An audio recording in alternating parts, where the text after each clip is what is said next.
Шынымен де бұл досымның өз аузынан естігендей қалған өмірін білемін ғой. Енді маған қызық боп тұрғаны Айконың өмірі. Өйткені жаңағы бір сөзінде төсектес болдық дегенді айтқан еді. Сұлу қыздың көз жасына қалғаны рас шығар. Бірақ сол Айконы мен қайтып көрмегенмін. Мүмкін әлі де ешқашан көрмейтін шығармын. Өзі сұлудың да сұлу еді. Тіпті тап қазірде жіпке тізіп сол кездегі сұлулығын суреттей аламын. Дегенмен онан маған не пайда? Болар іс болды. Екі ғашықтың тағдыры екі түрлі жолға түсіп кетті емес пе? Оны сұрағаннан бұл оны кейін көрді ма екен? Сол маңызды ғой. Сонымен Айкомен төсектес болдық дедің ба деп мен түсінбей қалдым. Түсіндіре кетші деп қайта сұрадым. Домбырасын тастай салған сорлы жалт қарады. Я білемін ғой, ғашығының атын естігенде қай бейбақ міз бақпайды дерсің. Жүрек құрғыр темірден жаралған емес, селт етері қақ. Кездестім, көрдім, ол да бір тарих болар досым. Мына қуарақпен сонан кейін жолдас болдым ғой.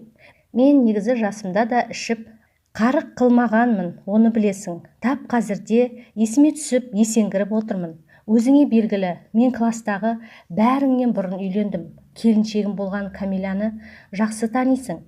Онымен ажырасып кеттік. Не деймін? Бақытты болса болды. Өзі де бақыттымын дейді екен ғой осы күні. Ал осы Камиляны мен де жақсы танимын. Осы күні Алматыда тұрады. Ұлым қызым бар дейді. Кезінде мына бейбақпен біраз тұрып құрсақ көтермеп еді. Бірақ осының бәріне шеше байғұс Камиляны кінәлап жүретінін еститінбіз.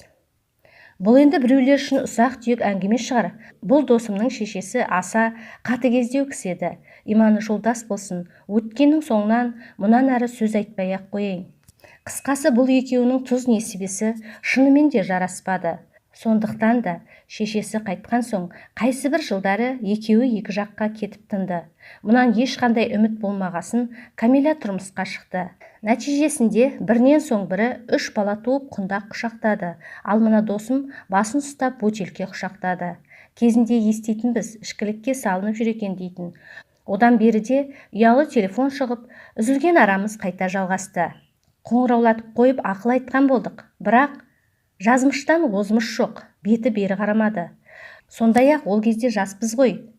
Анда-санда қалаға келгенде қонаққа шақырып сыралататынбыз. Ал қазір ондай жоқ. Ойда жоқта өзі кеп үйге бас сұқпаса, мұны істеп жүретінде заман емес. Бұрын ғой ол білінбейтін, есі көрінбейтін. Қазір ұл қызың есейгенде бұл әрине ыңғайсыз. Тіпті өзі де ұялатын сияқты. Сол үшін кейде келдім деп қоңырау соқпаса, көбінше үнсіз келіп кетіп жүр. Ол түсінікті. Қанша жерден ішкенмен ол қызымнан ұялатыны анық. Әрине бұл бергі жағы. Ал енді Айко жайлы айтсам, төсектес болғанымыз рас досым, бірақ мұны саған ғана айтып отырмын деп бастады сөзін. Сонымен не керек? Мен содан соң бармай кеттім ғой. Сол кеткеннен мол кетіп 2 жылда өткенде бірақ бардым. Бұл сонау 1996 жыл. Бірақ жоғарыда айтқанымдай, бұрынғы өзіміз тұрған жатақханадан Айконы таппадым. Іздемеген жерім, сұрамаған адамым қалмады. Ешкім білмейді, ешкім танымайды. Ал Саран қаласына іздеп баруды мүлдем ойламадым. Өйткені ол кезде Камиля бар. Оның үстіне ол Саранның өзінде де тұрмайды. Соған жақын ауылданмын дейтін. Және де келесі жыл оқуға түсемін дейтін. Ол қандай оқуға түспекші, оны да білмеймін ғой. Содан не керек, үмітім үзіле бастады. Ал Камиляға жүрек құрғырым жылымады. Қысқасы, Камилямен тұрғанда Алматыда саудамен айналысқанымызды білесің ғой, естіген шығарсың.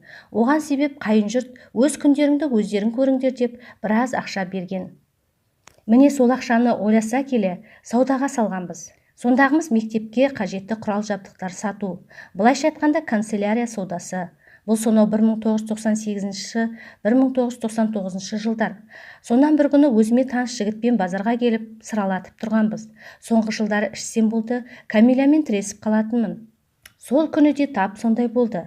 Қолымдағы бөтелкені көрген Камиля сөйлей жөнелді.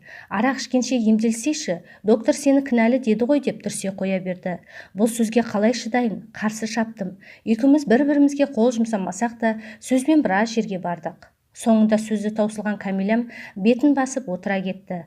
Ал біздің мұнымызды көрген сыраласым сол сәтте көзден ғайып болды. Ол кеткен соң мен қайттым. Камилямды жұбата бастадым. Шынын айтайын, сол Камилямен қанша ұрыссақ та қол көтеріп көрмеппін. Ол да менің жеке басыма тіл тигізіп сөйлеп көрмеген. Сонан болар жарты сағатта астан кестеңіміз шығып қайта жарысатынбыз. Мұнда да тап сондай жағдай болды. Жылы сөзіме Камилям жібіп сала берді. Ішпеші жаным, біз де ел қатарлы семья болайықшы. Кластастарыңды көрмейсің бе?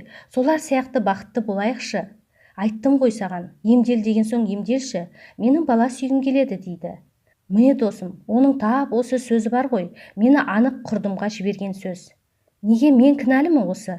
Неге мені кінәлай бересің сен қатын? Соғырлы құр қалған күнің жоқ қой. Еркекті қабілетіме күмәнің бар ма сонда деймін. Ол мені сонда да түсінбейді. Сенбесең докторға менімен бірге жүр дейді. Қысқасы осылай боп, бір санасып, бір таласып, біраз тұрдық. Сонда бар ғой. Балалығымыз ба білмеймін, базардың қақ ортасында болып жатқан көрініс осы. Бірақ та бізге көңіл бөліп жатқан ешкім жоқ. Әркім өз саудасын жасап болып жатыр. Өйткені жаңа оқу жылы таяп қалған.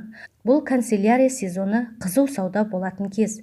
Барлық ата-ана мектепке баратын балаларына қаламсаптан бастап дәптерге дейін алып жүрген. Кенеттен үшінші қатарда менен көз алмай қарап тұрған бір қызға көзім түсті.